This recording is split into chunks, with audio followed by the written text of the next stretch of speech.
Hello ചങ്ങായിമാരെ, ഡ്രാഗൻ്റെ പുതിയ വീഡിയോയിലേക്ക് എല്ലാവർക്കും സ്വാഗതം. ഞാൻ അങ്ങനെ നെറ്റ്ഫ്ലിക്സിൽ കൂടി OTT റിലീസായ a court state versus nobody എന്ന് പറയുന്ന പടം കണ്ടിരിക്കുകയാണ്. ഒറ്റ വാക്കിൽ സിനിമ എങ്ങനെയുണ്ടെന്ന് ചോദിച്ചാൽ കിഡിലോസ്കി കിഡിലം പടം, മസ്റ്റ് വാച്ച് ഐറ്റം. കാരണം ഇക്കാലത്ത് കാണേണ്ട ഒരു സിനിമ തന്നെയാണ് ഈ ഒരു സിനിമ. കാരണം ഇക്കാലത്ത് നടക്കുന്ന ഒരു ടോപ്പിക്ക് തന്നെയാണ് ഈ സിനിമയെ പറയണത്. പക്ഷേ ഈ ടോപ്പിക്ക് നമ്മൾ ഇതിനു മുന്നേ വേറെ കുറേ സിനിമയിൽ കണ്ടിട്ടുണ്ട്. നമ്മൾ വേറെ ഇത് പുതുമയുള്ളൊരു സ്റ്റോറി അല്ല, പക്ഷേ അതിൻ്റെ ആ ഒരു ട്രീറ്റ്മെൻറ്റ് ഇതിനകത്ത് കിടിലം മെസ്സേജ് പറയുന്നുണ്ട്. മാത്രമല്ല ഇതിൽ ഓരോ ഡയലോഗും നമ്മളെ ചിന്തിപ്പിക്കും. അത് ശരിയാണ്, നമ്മുടെ സിസ്റ്റത്തിൽ എന്താ അങ്ങനെ ഇല്ലാത്ത, ഇതൊക്കെ എന്തുകൊണ്ട് ഇങ്ങനെ, അങ്ങനെ നമ്മളെ സിനിമ കുറേ ചിന്തിപ്പിക്കുന്നുണ്ട്.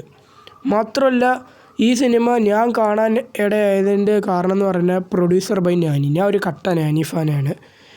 കാരണം പുള്ളിക്കാരൻ്റെ സ്ക്രിപ്റ്റ് സെലക്ഷൻ എനിക്ക് ഭയങ്കര ഇഷ്ടമാണ്. അന്നേരം നാനി ഒരു പടം പ്രൊഡ്യൂസ് ചെയ്യണമെന്ന് പറയുമ്പോൾ അത് എനിക്കൊന്ന് കണ്ടു നോക്കാം. ഞാൻ അങ്ങനെ കണ്ട ഒരു സിനിമയാണ് a court state versus nobody എന്ന് പറയുന്ന പടം.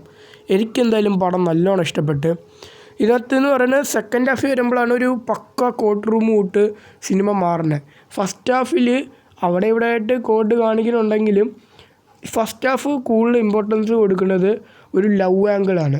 പക്ഷേ ആ ലവ് ആംഗിൾ നമ്മളെ ബോറൊന്നും അടിപ്പിക്കത്തില്ല. കാരണം അതും അവർ കിഡിലായിട്ട് മേക്ക് ചെയ്തിട്ടുണ്ട്. അവരുടെ രണ്ടുപേരുടെയും തമ്മിലുള്ള ആ ഒരു കെമിസ്ട്രിയൊക്കെ ഞാൻ പറഞ്ഞില്ല, ഇക്കാലത്ത് കാണാൻ പറ്റിയ ഒരു സിനിമയാണിത്. എല്ലാവരും കാണണം ഈ ഒരു സിനിമയെന്ന് ഞാൻ പറയും. എന്തായാലും എനിക്ക് ഈ സിനിമ കിടിലായിട്ട് ഇഷ്ടപ്പെട്ട്. ഞാൻ പറഞ്ഞില്ല, ഒരു സിമ്പിൾ കഥയാണ്, വലിയ ട്വിസ്റ്റോ ഒന്നുമില്ല.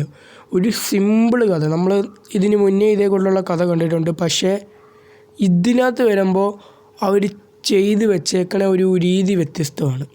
അത് നിങ്ങൾ കണ്ടാലേ നിങ്ങൾക്ക് മനസ്സിലാവും. എന്തായാലും എനിക്ക് ഈ ഒരു സിനിമ ഇഷ്ടപ്പെട്ട്. നിങ്ങളെന്തായാലും സിനിമ കാണാൻ ആഗ്രഹിക്കുന്നവരാണെങ്കിൽ നെറ്റ്ഫ്ലിക്സിൽ ഇപ്പോൾ അവൈലബിൾ ആണ്. എന്തായാലും ചെന്ന് കണ്ടു നോക്കുക. അഥവാ ഇനി നിങ്ങൾ കണ്ടിട്ടുള്ളവരാണെങ്കിൽ നിങ്ങളുടെ അഭിപ്രായം പറയാൻ, നിങ്ങൾക്ക് ഇഷ്ടപ്പെട്ടോ ഇല്ലയോ എന്ന് താഴെ കമൻറ്റ് ബോക്സിൽ. Okay, by.